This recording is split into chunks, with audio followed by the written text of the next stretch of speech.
مذکورہ تانگے والے کو لانے کی تو نوبت ہی نہیں آئی تھی۔ بخشو ڈیرے کے گیٹ سے نکلتے ہی ہمارے ہتھے چڑھ گیا تھا، گویا سر مڑواتے ہی اولے پڑنے والی صورتحال ہو گئی تھی۔ ان تینوں نے راستے میں بڑی شرافت کا ثبوت دیا اور ہم بخیر و عافیت موزہ چیاں والا سے واپس آنے آ گئے۔ اگلی صبح میں اپنے کمرے میں پہنچا تو مجھے بتایا گیا کہ بشیر لوہار کافی دیر سے میرے انتظار میں بیٹھا ہوا ہے۔ میں نے فوراً اسے اپنے پاس بلا لیا۔ بشیر لوہار وہ شخص تھا جس نے گزشتہ روز اس دوہرے قتل کی واردات کی اطلاع مجھے دی تھی۔ وہ مقتولین کا پڑوسی تھا اور میں نے محسوس کیا تھا کہ وہ ایک معقول اور بھلے مانس انسان تھا۔ تھوڑی ہی دیر بعد وہ میرے سامنے حاضر ہو گیا۔ رسمی الیکس لیک کے بعد میں نے اسے پوچھا، بشیر خیریت تو ہے؟ یہ صبح ہی صبح تم مجھ سے ملنے آ گئے؟ میں تو رات ہی کو آنے والا تھا جناب، وہ گہری سنجیدگی سے بولا۔ میں نے چونک کر اس کی طرف دیکھا اور پوچھا، کیا کوئی خاص بات ہے؟ جی، اس نے مختصر سا جواب دینے کے بعد گردن جھکا لی۔ اور ہوا کیا ہے؟ میں نے اصراری لہجے میں کہا۔ وہ ندامت میز آواز میں بولا، جناب میں اپنی ذمہ داری پوری نہیں کر سکا۔ کون سی ذمہ داری؟ میرے لہجے میں الجھن شامل ہوگی۔ وہ آپ نے میری ڈیوٹی لگائی تھی نا، وہ وضاحت کرتے ہوئے بولا۔ ادھر ڈیرے پر بندھے ہوئے مال مویشیوں کی دیکھ بھال مجھے کرنا تھی، میں ایسی ذمہ داری کی بات کر رہا ہوں۔ کیا مویشی چوری ہونے کا کوئی واقعہ پیش آ گیا ہے؟ میں نے حالیہ صورتحال کی روشنی میں ممکنہ حادثے کی جانب اشارہ کرتے ہوئے سوال کیا۔ نہیں جی، ایسی کوئی بات نہیں، وہ نفی میں گردن ہلاتے ہوئے بولا۔ میں آپ کو یہ بتانا چاہ رہا ہوں کہ آپ نے مجھے جو ذمہ داری سونپی تھی زیادہ نے وہ پوری نہیں کرنے دی۔ اس نے رات ہی کو مجھ سے باڑے کی چابی لے لی تھی، بلکہ میرا تالا اتار کر وہاں اپنا تالا لگا دیا ہے۔ میں رات ہی کو آپ کے پاس آنے والا تھا، پھر سوچا کہ صبح جاؤں گا اور اب میں آپ کے سامنے بیٹھا ہوا ہوں۔ اوہ، بس اتنی سی بات کے لیے تم پریشان ہو؟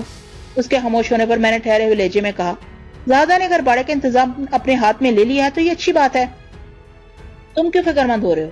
میں نے لمحاتی توقف کیا، پھر اضافہ کرتے ہوئے کہا، کل میں نے تم پر واضح کر دیا تھا کہ اگر زاہدہ کو تمہارے اس خلوص سے عمل پر کوئی اعتراض ہو تو تم کسی بحث مباحثے میں نہ پڑنا، بلکہ باڑے کی چابی اس کے ہاتھ پر رکھ دینا۔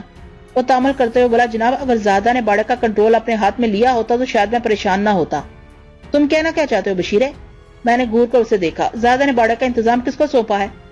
اس بندے کا نام سلطان ہے جناب، بشیر لوہار نے جواب دیا۔ پتہ چلا ہے وہ زاہدہ کا کوئی دور پار کا رشتہ دار ہے، میں نے شمشیر پور میں اسے پہلی مرتبہ دیکھا ہے۔ سمجھ میں نہیں آ رہا وہ اچانک کہاں سے ٹپک پڑا ہے۔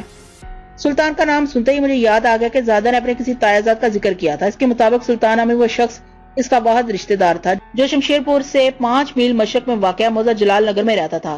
زاہدہ نے مجھے یہ بھی بتایا تھا کہ اس نے اپنے اس اکلوتے رشتہ دار کو بلانے کے لیے ایک بندہ ادھر جلال نگر روانہ کر دیا ہے۔ مجھے 100% یقین تھا کہ سلطان گزشتہ رات شمشیر پور پہنچ گیا تھا اور بشیر لوہار اسی بندے کا ذکر کر رہا تھا۔ میں نے ٹھہرے ہوئے لہجے میں کہا، بشیر یہ سلطان جو ہے نا، یہ زاہدہ کے تایا کا بیٹا ہے جو موضع جلال نگر کا رہنے والا ہے۔ وہ ریاض اور فیاض کے قتل کا سن کر ادھر آیا ہے۔ زاہدہ نے کل مجھے سلطان کے بارے میں تفصیل سے بتایا تھا۔ تم سلطان کی وجہ سے خود کو پریشان نہ کرو جناب۔ وہ بات کرتے کرتے اچانک خاموش ہو گیا۔ میں نے اضطراری لہجے میں پوچھا، تم کیا کہنا چاہتے ہو بشیر؟ تھانے دار جی، وہ متذبذب لہجے میں بولا، یہ بندہ سلطان مجھے تو ذرا اچھا نہیں لگا، اس کی طرف سے میرا دل مطمئن نہیں ہے۔ وہ کیا اچھا نہیں ہے؟ میں نے ٹھوس لہجے میں دریافت کیا۔ میرا مطلب ہے کہ تمہیں سلطان میں کون سی برائی نظر آئی ہے؟ بس جی میں آپ کو سمجھا نہیں سکتا، وہ الجھن زدہ لہجے میں بولا۔ عجیب سا بندہ ہے جی، کھا کھا کر سانڈ کی طرح پلا ہوا ہے، رنگ توے کی طرح سیاہ، آنکھیں سرخ اور انداز و اعتبار سے مکاری جھلکتی ہے۔ آپ ادھر آ کر خود دیکھ لیں جی، وہ آپ کو بھی پسند نہیں آئے گا۔ ٹھیک ہے، میں نے اس بات میں گردن ہلائی، میں بہت جلد شمشیر پور آؤں گا اور دیکھوں گا وہ سلطان کس کماش کا آدمی ہے۔ میں جاؤں جی؟ اس نے اجازت طلب کرنے والے انداز میں پوچھا۔ اگر تمہیں کچھ اور نہیں کہنا تو مطمئن ہو کر جاؤ، میں نے ٹھہرے ہوئے لہجے میں کہا۔ ہو سکتا ہے میں دوپہر کے بعد ادھر کا چکر لگاؤں۔ وہ مجھے سلام کر کے رخصت ہونے لگا تو دروازے کے قریب سے پلٹ آیا، پوچھنے لگا، میں نے سنا ہے جی آپ نے 2 بندوں کو کل رات پکڑا ہے، جن میں ایک ہمارے گاؤں کا صفدر اور دوسرا اس کا یار لاکھو ہے، کیا انہوں نے ریاض و فیاض کے قتل کا اقرار کر لیا ہے؟ بشیر لوہار میری آمد سے قبل ہی تھانے پہنچ گیا تھا، لہذا یہ عین ممکن تھا کہ عملے کے کسی آدمی سے اس کی بات ہوئی ہو اور اسے صفدر اور لاکھو کی گرفتاری کا پتہ چل گیا ہو۔ میں نے گہری سنجیدگی سے کہا، 2 نہیں، میں نے 3 افراد کو گرفتار کیا ہے، تیسرا آدمی لاکھو کا ساتھی بخشو ہے۔ اسی دوہرے قتل کے سلسلے میں ان سے پوچھ گچھ ہو رہی ہے، اور تینوں زیر تفتیش ہے۔ انشاءاللہ بہت جلد کوئی مثبت نتیجہ دیکھنے کو ملے گا۔ اور ہاں، میں نے لمحاتی توقف کر کے ایک گہری سانس لی، اضافہ کرتے ہوئے کہا، اب تم باہر جا کر ان بندوں کا چرچا نہ کرنا، گاؤں میں کسی کو پتہ نہیں چلنا چاہیے کہ میں نے کریمہ بی بی کے بیٹے صفدر کو حوالات میں ڈالا ہوا ہے۔ زبان کو کنٹرول میں رکھنا بشیر، سمجھ رہے ہو نا میں کیا کہہ رہا ہوں؟ جی سمجھ گیا، وہ گمبھیر انداز میں بولا۔ آپ فکر نہ کریں، میں آپ کی ہدایت کا خیال رکھوں گا جی۔ میں نے اسے شاباشی دے کر رخصت کر دیا۔ میں نے بشیر سے غلط بیانی نہیں کی تھی، میں واقعی دوپہر کے بعد شمشیر پور جانے کا ارادہ رکھتا تھا، لیکن قبل اس کے کہ میں اپنے ارادے کو عملی جامہ پہناتا، تھانے میں ایک ایمرجنسی آ گئی۔ وہ دنگا فساد کا معاملہ تھا، نہری پانی کے استعمال کے سلسلے میں 2 زمینداروں میں جھگڑا ہو گیا تھا۔ یہ جھگڑا زبانی بحث و تکرار سے شروع ہو کر سر پھٹول پر جا رکا تھا۔ اللہ کا شکر ہے اس جھگڑے میں کوئی جانی نقصان نہیں ہوا تھا، البتہ فریقین میں دونوں جانب کئی بندے زخمی ہو گئے تھے۔ اس معاملے کو سیدھا کرنے میں اس قدر مصروف ہوا کہ سر کھجانا بھی یاد نہ رہا اور دیکھتے دیکھتے شام ہوگی۔ اب اتنا وقت نہیں تھا کہ میں شمشیرپور کا رخ کرتا، لہٰذا اس پروگرام کو کل صبح تک مہر کر دیا۔ شمشیرپور کا نام آپ کو عجیب سا لگ رہا ہوگا۔ عموماً گاؤں دیہات قصبات اور شہر وغیرہ کے نام کسی مشہور شخصیت کے نام پر رکھے جاتے ہیں، پھر اس گاؤں کا نام شمشیر یعنی تلوار کے نام پر کیوں رکھا گیا؟ یہ ایک دلچسپ اور اہم سوال ہے۔ دراصل اس میں عجیب و غریب اور انجھبے والی کوئی بات نہیں۔ کسی زمانے میں اس گاؤں میں ایک شاہ زور زمان خان رہا کرتا تھا۔ فن پہلوانی کے علاوہ سے تلوار بازی میں بھی بڑی مہارت حاصل تھی۔ یہ ان دنوں کا ذکر ہے جب یہ خطہ متحدہ ہند ہوا کرتا تھا۔ ایک دفعہ زمان خان کا مقابلہ ایک ہندو تلوار باز سے ہونا طے پایا۔ پلٹو رام وقت اور خطے کا مانا ہوا تلوار باز تھا۔ عمومی رائے یہ تھی کہ زمان خان پلٹو رام کے سامنے 2 منٹ بھی نہیں ٹک پائے گا، مگر جب مقابلے کا آغاز ہوا تو زمان خان نے عمومی رائے کی تاریخ بدل کر لوگوں کو ویتا حیرت میں ڈال دیا۔ 2 منٹ کیا، وہ پورے 15 منٹ پلٹو رام کے سامنے ڈٹا رہا تھا۔ اس مقابلے کے اختتام پر پلٹو رام کو اپنے تلوار والے بازو سے محروم ہونا پڑا تھا۔ وہ زمان خان کے ایک برق رفتار وار کو سمجھ نہ پایا اور پلک چپکتے میں اس کا بازو کندھے سے جدا ہو کر زمین پر جا پڑا تھا۔ وہ بھی اس طرح کہ پلٹو رام کی تلوار اسی کٹے ہوئے بازو والے ہاتھ میں دبی رہی تھی۔ اس منظر کی وحشت ناکی نے پلٹو رام کے عزم و حوصلے کو ریت کی دیوار کے مانند زمین بوس کر دیا اور وہ مقابلے کے میدان میں گر کر بے ہوش ہو گیا تھا۔ اس واقعے کے بعد زمان خان کا نام شمشیر خان رکھ دیا گیا اور یہ گاؤں شمشیرپور کے نام سے مشہور ہو گیا۔ اس گاؤں کا پرانا نام اب کسی کو یاد نہیں تھا اور نوجوان نسل میں سے بہت سو کو تو یہ بھی نہیں پتا تھا کہ شمشیر خان کون تھا اور ماضی کے کس سنہری کارنامے نے زمان خان کو شمشیر خان بنا دیا تھا۔ آئندہ چند روز میں شمشیرپور جانے کے لیے تھانے سے نکلنے ہی والا تھا کہ مقتولین کی پوسٹ مارٹم شدہ لاشیں آ گئی۔ لاشوں کے ساتھ ہی پوسٹ مارٹم کی ابتدائی رپورٹ بھی تھی۔ میں نے دونوں بھائیوں کی لاشوں کو ایک مناسب جگہ پر رکھوایا اور اپنے کمرے میں آ کر رپورٹ کا جائزہ لینے لگا۔ مذکورہ رپورٹ کے مطابق ریاض اور فیاض کی موت وقوع کی رات 10 اور 11 بجے کے درمیان کسی وقت واقع ہوئی تھی، جبکہ ان کی موت کا سبب زہر خورانی تھا۔ اس نقطے نے مجھے چونکنے میں مجبور کر دیا اور میں رپورٹ کو پڑھتا چلا گیا۔ آگے لکھا تھا، دونوں مقتولین کے مادوں سے حاصل ہونے والے نمونوں نے یہ ثابت کر دیا تھا کہ رات کو سونے سے پہلے انہوں نے جو کھانا کھایا تھا اس میں کوئی سریل اثر زہر ملا ہوا تھا۔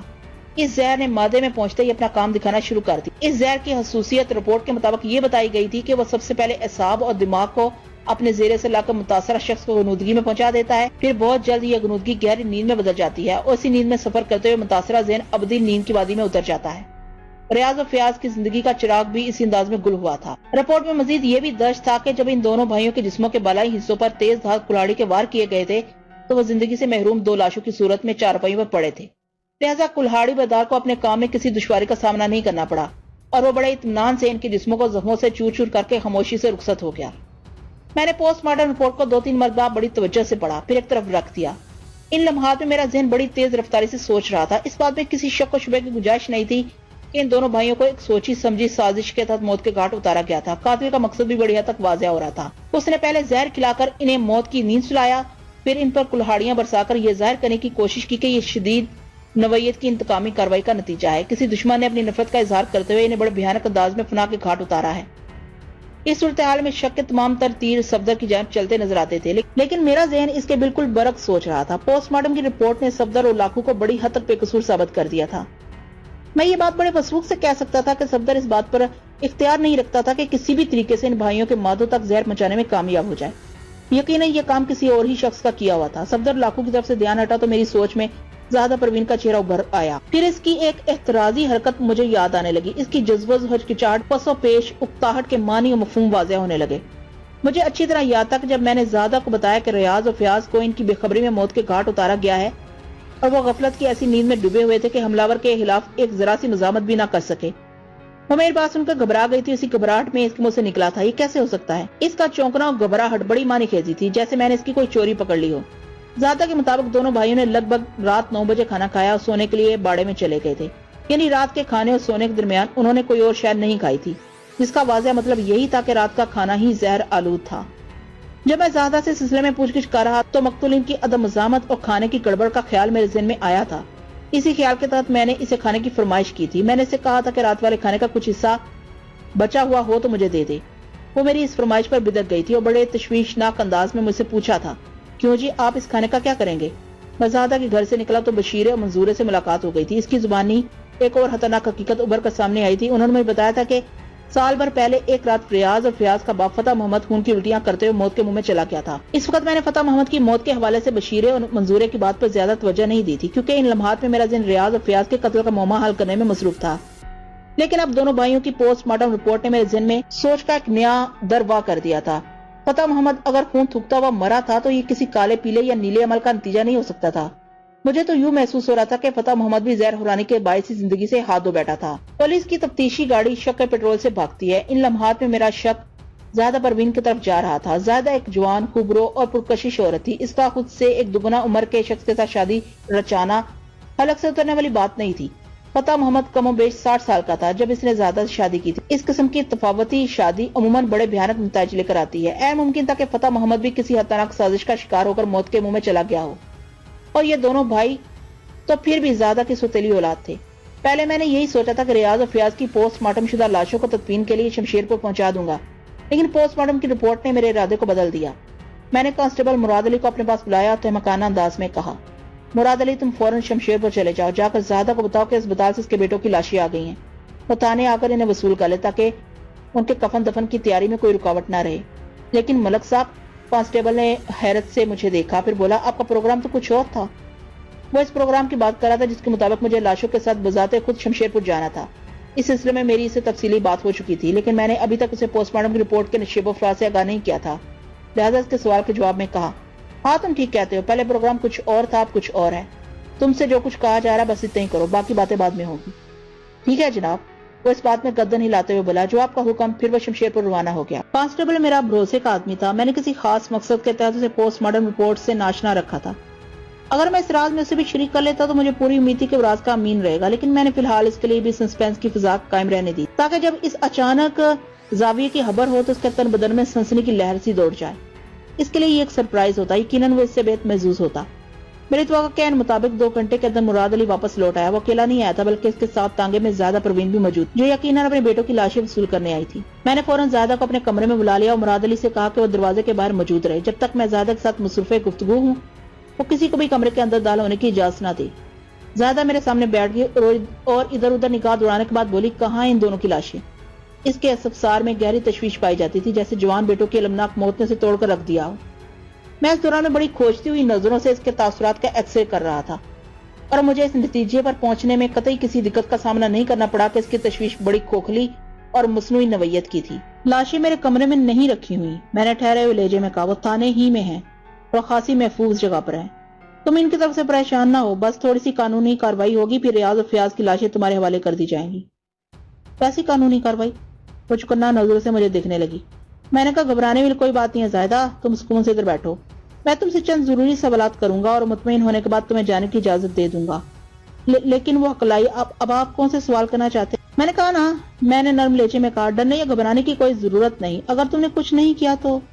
میں نے اس کی آنکھوں میں دیکھتے ہوئے دنستہ جملہ ادھورا چھوڑا تو بے ساختہ اضطراری انداز میں بولی، میں نے کچھ نہیں کیا، جبھی تو کہہ رہا ہوں تمہیں پریشان نہیں ہونا چاہیے۔ میں نے پچکارتے ہوئے انداز میں کہا، بس 5-10 منٹ میں تمہیں فارغ کر دوں گا۔ جی، وہ خود کو سنبھالتے ہوئے بولی، آپ پوچھیں، کیا پوچھنا ہے؟ میں نے پوچھا، زیادہ تم نے وقوع کی رات دونوں بھائیوں کی فرمائش پر ان کی پسندیدہ ڈشیں کڑی چاول اور کھیر بنائی تھی، انہوں نے ڈٹ کر کھایا اور لگ بھگ 9 بجے رات وہ سونے کے لیے باڑے میں چلے گئے۔ میں ٹھیک کہہ رہا ہوں نا؟ جی، وہ دوپٹے کے پلو سے پیشانی کا پسینہ پونچھتے ہوئے بولی۔ وہ اکتوبر کا مہینہ تھا، فضا میں ہنکی پائی جانے لگی تھی۔ اس موسم میں پیشانی کے ارکلود ہونے کا سوال ہی پیدا نہیں ہوتا تھا۔ اگر زیادہ کا ماتھا نم ہوا تھا تو اس کا ایک ہی مطلب تھا، اور وہ یہ کہ میرا چلایا ہوا تیر نشانے پر جا کر بیٹھا تھا۔ میں نے بدستور اس کی آنکھوں میں جھانکتے ہوئے پوچھا، ذرا سوچ کر بتاؤ زائدہ، کیا انہوں نے باڑے میں جا کر بھی کچھ کھایا تھا؟ نہیں جی، وہ وہاں جاتے ہی سو گئے تھے، اس نے بتایا۔ انہوں نے گھر میں اتنا زیادہ کھا لیا تھا کہ مزید کچھ کھانے کی گنجائش ہی نہیں رہی تھی۔ ویسے بھی وہ باڑے میں جانے کے بعد کچھ کھاتے پیتے نہیں تھے۔ ہاں، یہ تو تم نے مجھے اس دن بھی بتایا تھا، میں نے پرخیال انداز میں کہا، کہ رات انہوں نے ایسا ڈٹ کر کھانا کھایا تھا کہ ہانڈی پتیلے سب خالی ہو گئے تھے، حتیٰ کہ جب میں نے تم سے کھانے کی فرمائش کی تو تمہیں معذرت کرنا پڑی تھی، ہے نا زائدہ؟ جی، یہ سب تو ہے۔ اس کی الجھن میں اضافہ ہو گیا، لیکن آپ دوبارہ مجھ سے یہ سب کچھ کیوں پوچھ رہے ہیں؟ میں نے اس کے استفسار کو نظر انداز کرتے ہوئے قدرے سخت لہجے میں سوال کیا، کیا اس رات تم نے بھی کڑی چاول اور کھیر کھائی تھی؟ جی ہاں، میں نے بھی پیٹ بھر کر کھایا تھا۔ پھر تم ابھی تک زندہ کیسے ہو؟ جی، میرا سوال کسی ہتھوڑے کے مانند اس کے سر پر لگا تھا۔ میں نے تلخی سے کہا، ہاں زائدہ، اس کھانے کو کھا کر کوئی بھی زندہ نہیں رہ سکتا تھا، جیسا کہ وہ دونوں بھائی اپنی زندگی سے ہاتھ دھو بیٹھے، اور لیکن ریاض اور فیاض کو تو کلہاڑی کے وار کر کے موت کے منہ میں دھکیلا گیا تھا۔ وہ میری بات پوری ہونے سے پہلے ہی چلاکی سے بولی، یہ تمہارا خیال ہے زائدہ؟ میں نے سنسناتے ہوئے لہجے میں کہا، ورنہ حقیقت اس سے بہت مختلف ہے۔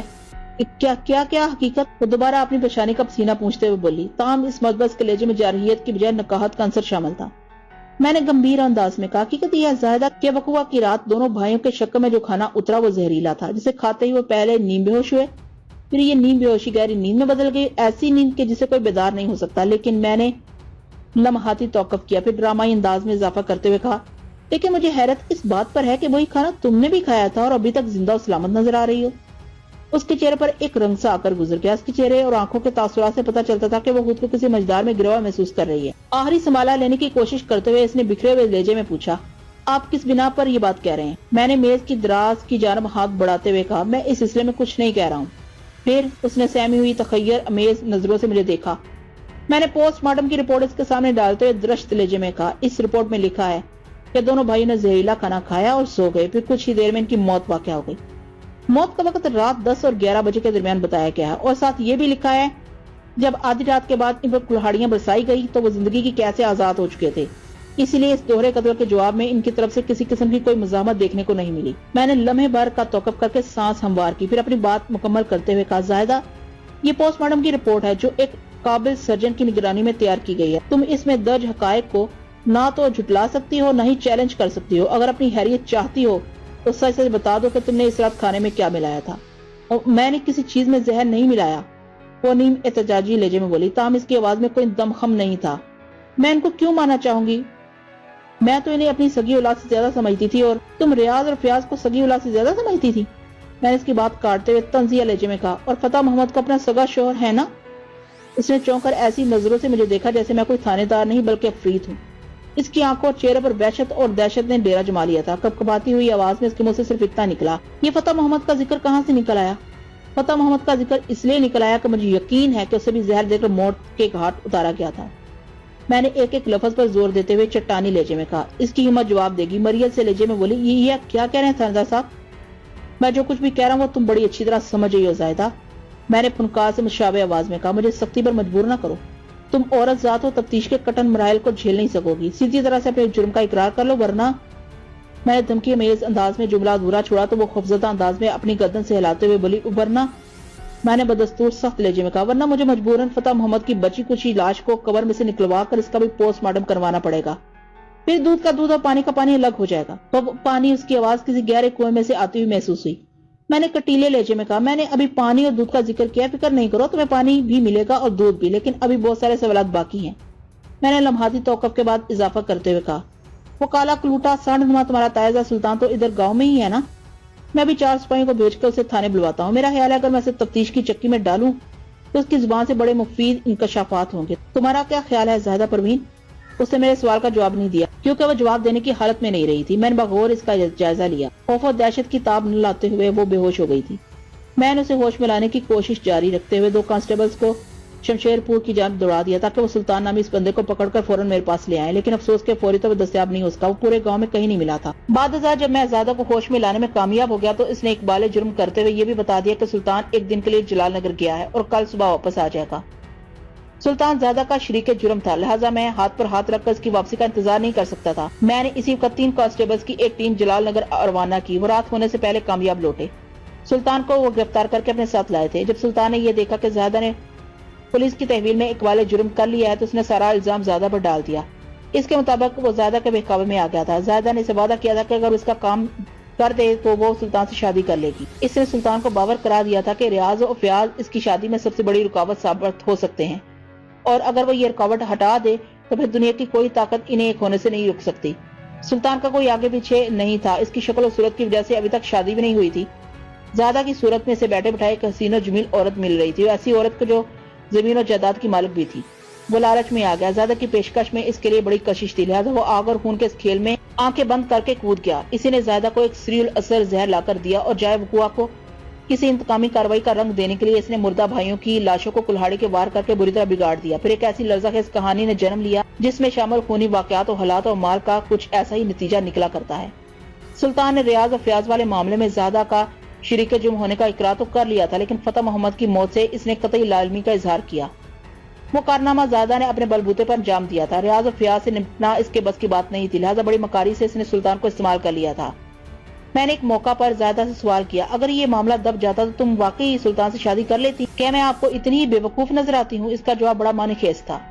نہیں، میں نفی میں گردن ہلائی اور چپتے ہوئے لہجے میں پوچھا، اگرچہ تم اتنی احمق نہیں ہو، لیکن ایک بات ابھی تک میری سمجھ میں نہیں آئی کہ تم نے فتح محمد سے کیوں شادی کی تھی؟ تم دونوں کی عمروں میں زمین و آسمان کا فرق تھا۔ آپ ٹھیک کہتے ہیں تھانیدار صاحب، وہ اس بات میں گردن ہلاتے ہوئے بولی، ہماری عمروں میں تقریباً آدھے کا فرق تھا، لیکن وہ ایک صاحب جائیداد زمیندار تھا اور مجھے امید تھی کہ وہ جملہ نامکمل چھوڑ کر معنی خیز انداز میں چپ ہو گئی تو میں نے جلدی سے کہا، تمہارا یہ خیال تھا نا کہ فتح محمد سال 1.5 سال میں اس دنیا سے رخصت ہو جائے گا، لیکن وہ ساٹھا باٹا ثابت ہوا۔ وہ نہ صرف یہ کہ تم سے شادی کے بعد دوبارہ جوان ہونے لگا تھا، بلکہ شادی کے دوسرے ہی سال تمہارے وطن سے اس کی اولاد بھی پیدا ہو گئی۔ اس صورتحال نے تمہیں خاصا مایوس کر دیا۔ جب تم نے اپنا منصوبہ ڈوبتا ہوا دیکھا تو میں نے لمحاتی توقف کر کے ایک گہری سانس خارج کی، پھر سنسناتے ہوئے لہجے میں کہا، تو تم نے سوچا کہ جو کام قدرتی انداز میں نہیں ہو رہا اسے تم اپنے ہاتھوں سے انجام دو گی، اور پھر ایک رات فتح محمد خون اگلتا ہوا موت کے منہ میں چلا گیا۔ زیادہ نے کوئی جواب دینے کے بجائے گردن چکا لی۔ یہ اس کے بھیانک جرم کا خاموش اقرار تھا۔ بعد ازاں اس نے اپنے تفصیلی بیان میں بتایا کہ یہ ٹھیک ہے کہ اس نے زمین و جائیداد کے لالچ میں خود سے دگنا عمر کے فتح محمد سے شادی کی تھی، لیکن وہ ریاض اور فیاض سے کسی نوعیت کی دشمنی نہیں رکھتی تھی۔ یہ سارا فساد اس کے سگے بیٹے فرمان علی کی پیدائش کے فوراً بعد اٹھا تھا۔